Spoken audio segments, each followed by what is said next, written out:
Welcome to GrayPrimer. My name is Nick, I'm your host, and this is day 3 of our tank weekend.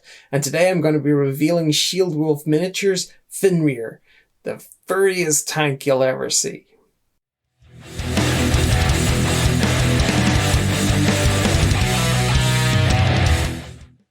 So if you saw my Deathwatch video a few weeks ago, I'll put a link in the description below. You'll know that my captain in that squad is a former space wolf. So I figured he needed a furry tank, something with a bit of wolf pelt sort of draped over it for him to ride into battle. Something that he brought with him from the Space Wolves when he formed his little Deathwatch crew. So let's have a look at that today. It's another one from Shieldwolf Miniatures in Greece. Okay, so this is tank number 2 from Shieldwolf on day number 3 of our tank weekend. And we have Fenrir here, which I think was the wolf god, is that right, from Norse mythology? Someone can fact check that for me, but I fell in love with this tank as soon as I saw it on their website. I am nervous. I want it to be as good as it looks there. And let's just get into it. Okay, the tank from, what was it, Pillars of Faith, from day 1. It had the instructions in the baggie with the bits, so this one is on top. But again, let me see. Oh, that's identical. Okay, so the same manual for both tanks. And just like I did with Pillars of Faith, I'll have an image from their website on my tablet in front of me when I'm building this to make sure I'm doing everything by the numbers. Bunch of packing peanuts. And again, just like the Pillars of Faith, you can see that the resin has got that kind of white chocolate yellowish look to it. You can see it compared to the white of this packing peanut. Okay, let's check out Fenrir. Ooh, 2 baggies of bits. It looks like a very similar setup here to Pillars of Faith. We have our lower chassis with wheels. We got this cover. That is slightly different, I think. Got our tracks with the parts to make those up. And again, just so happy that this is a all-in-one unit. It just makes me very happy. This is the same as we saw in the other tank as well, and this too.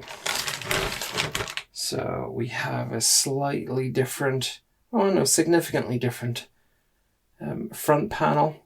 We've got some sort of Norse runes up there at the top.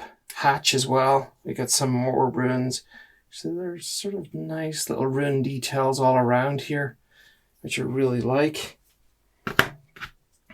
These parts are just so thick. They're incredible.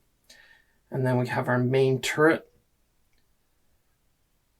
And this is just too cool.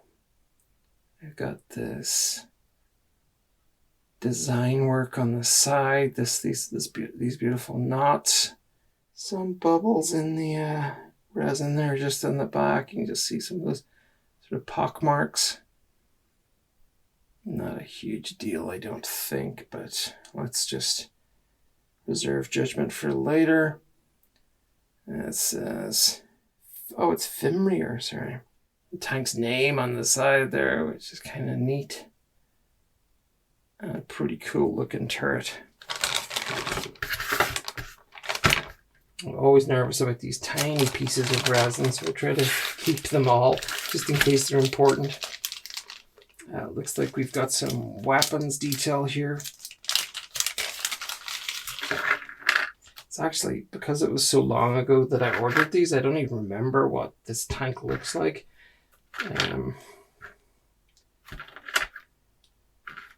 But it looks like what we have here is the weapon system with, I guess, the retaining, maybe a sponson or something for each of these weapons in 2 parts. And then even not even sure what this part here is. but I will find out when I go to build. And then we have a bunch of tiny parts here. I'm kind of reluctant to spill this out, so let's just grab some from it. And these are so cool. These are the wolf pelts that go over the back of the tank. I think that's such an amazing touch. There's one of those on each side. And then it looks like we've got, I guess, is the equivalent of a twin autocannon as the main weapons on the tank. I really don't want to get into this too deep for fear of losing stuff, because there's a lot here. Let's just grab a couple of these pieces that seem to be repeated anyway. You got this side panel again with Norse runes across the top of it. These could be the doors, I guess.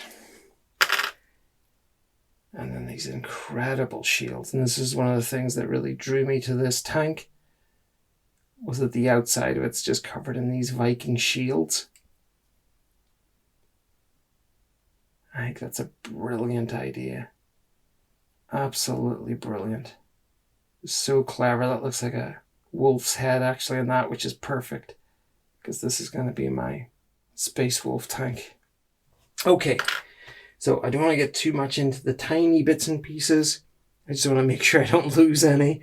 But what I will do is go get this built and come right back. See you soon. Welcome back. So, day 3 of tank weekend, and here is the second of our Shieldwolf tanks. This is FmRir.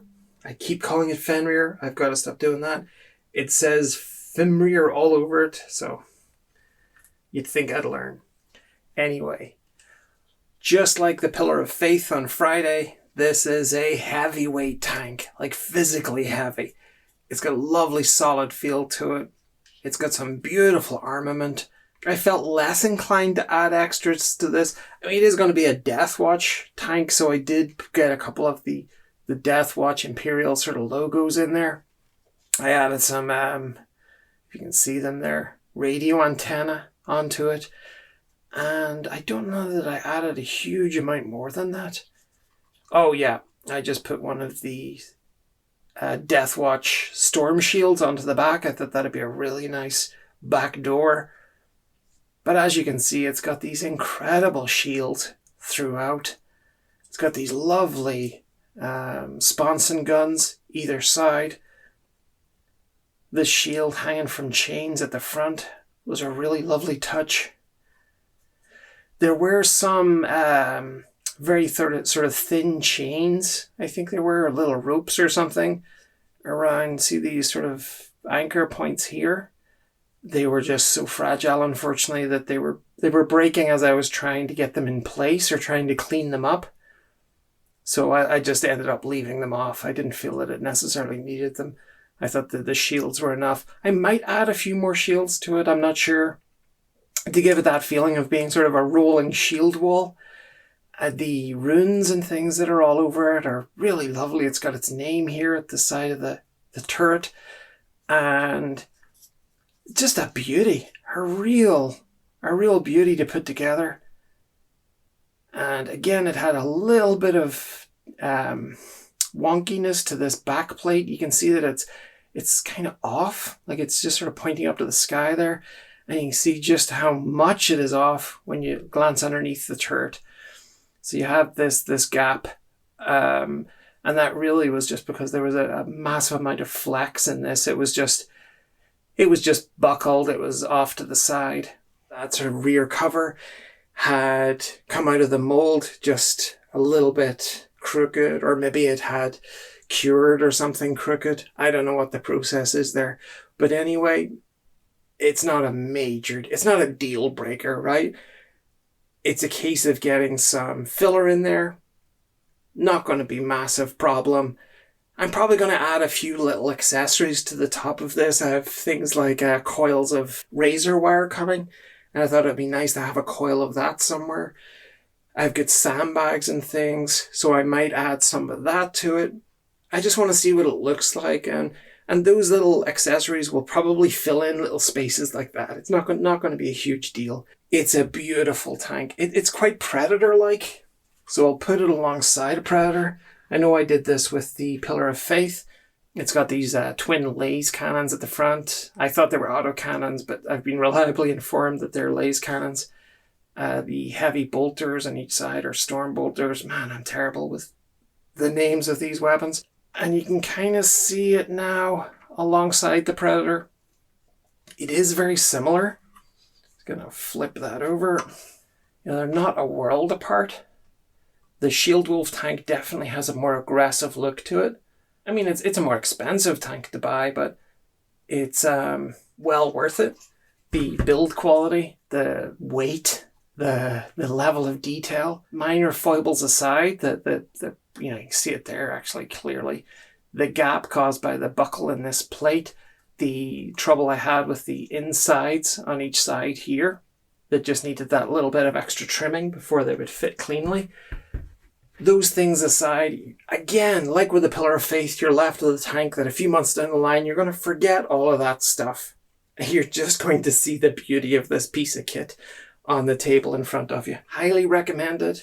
The wait times for these tanks will reduce as the world starts to reopen after quarantine.